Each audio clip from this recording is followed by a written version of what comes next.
Hello Physical Fiends, it is Jordan here with another Worth a Purchase where I play a game for a short amount of time to see if I would buy it myself. Today, I'm taking a look at R-Type Tactics 1 and 2 Cosmos because it is out. Finally, it is out. Well, in some places. If you want to play it super early, I'll let you know how to later in the video when I talk about the physical release. Because this is Physical Paradise and I only care about games with physical releases. This does have one. It's quite a fascinating one too, so stick around. I put purchase links down below in the description and pinned comment if you just want to grab it without the info though.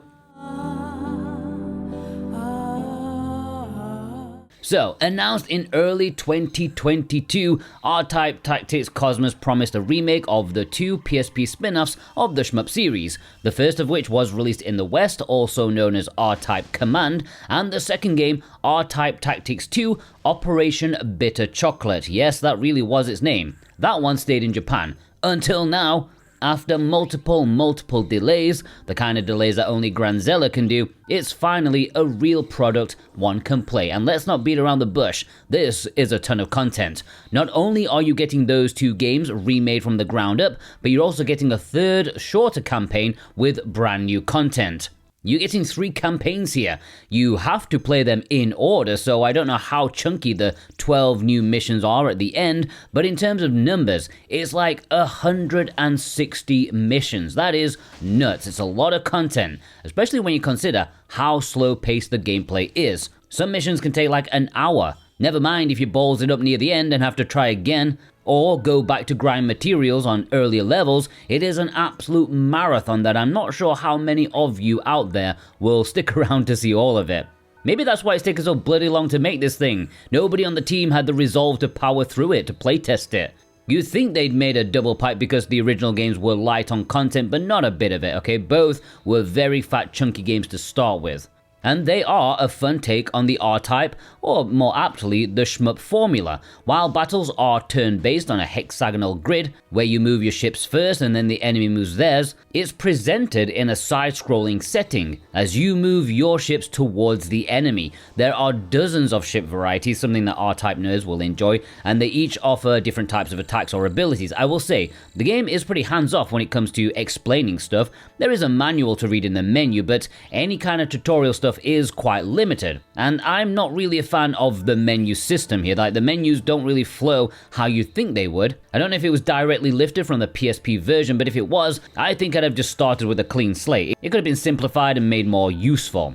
On the surface, the tactical gameplay seems quite simple. At a glance, it's a lot of trading pot shots. If you're not careful, it's easy to get stung if your shot misses, but theirs does not. But there are some nice tactical elements that come through once you start to unlock the ship types. There's the charge shot attacks that are devastating, but you lose the charge to it if you get hit. You have to be very careful there. There's fuel to think about, ammo, both of which can be replenished in different ways. There are decoys you can make to explode in the enemy's face, and of course, the different ships, which really do offer something unique. It is quite a slow game. The enemy definitely lets you do all the moving first until you're close enough for them to join in, and then there are the attack animations, which are pretty cool. Your good old Advance Wars style viewpoints from each. As much as I like them, they add to an already slow game, but they can be skipped.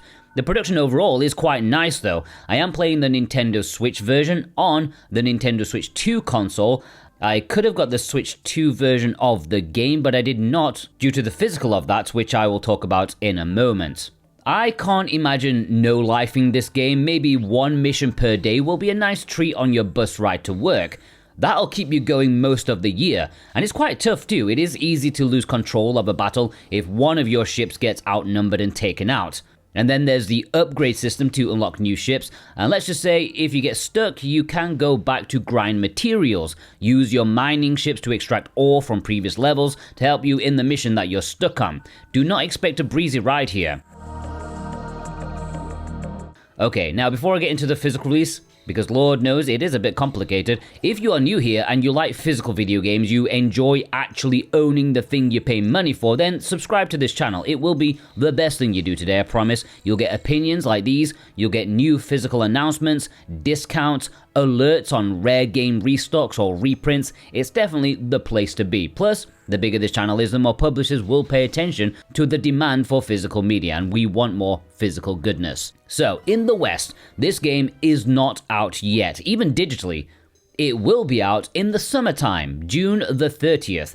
It will be available physically on Nintendo Switch, PlayStation 4, PlayStation 5, and Xbox Series X at retail in standard editions. If you want to pre-order that, you can do so with the links down below and support me at the same time. I've linked to VGP, who are a fantastic company and have free worldwide shipping on orders over 75 Canadian bucks, like 55 American dollars, not that much. However, if you want something a bit more fancy, on NIS America's web store, they have collector's editions for each of the consoles. This includes the game, of course, a 2-disc soundtrack, art cards, and 2 acrylic stands. This is only on their website for both North America and Europe in their respective web stores. However, you may have noticed I am playing this game already. How could that be? Well, because the game is out in Japan already, both digitally and physically, and as you can see, in English. God bless Region Free Gaming. In Japan, things are slightly different. For a start, it's a bit cheaper. Secondly, in my honest opinion, it has much better artwork, like by an order of magnitude. Thirdly, they are only getting physical releases on Nintendo Switch and PlayStation 5. There's no PS4 or Xbox version over there. Oh, and they are getting a Nintendo Switch 2 release, but it is a game key. Boo! Alongside the standard editions, there's also a collector's edition which is different to the Western one. It has more acrylic stands, it has a pin badge, and the thing that's definitely making the price slightly eye-watering, a model kit for one of the ships. I assume you'll have to assemble it and paint it yourself, but I can't be sure about that. If you want to import that, the early version, you can do so with the links down below too. You can order this from PlayAsia, where if you click my link, you can also get 5% off with my discount code Jordan2026. Any purchase made via any of my links, that supports me in the best way possible, and I do truly thank you from the bottom of my heart. So, was the wait worth it?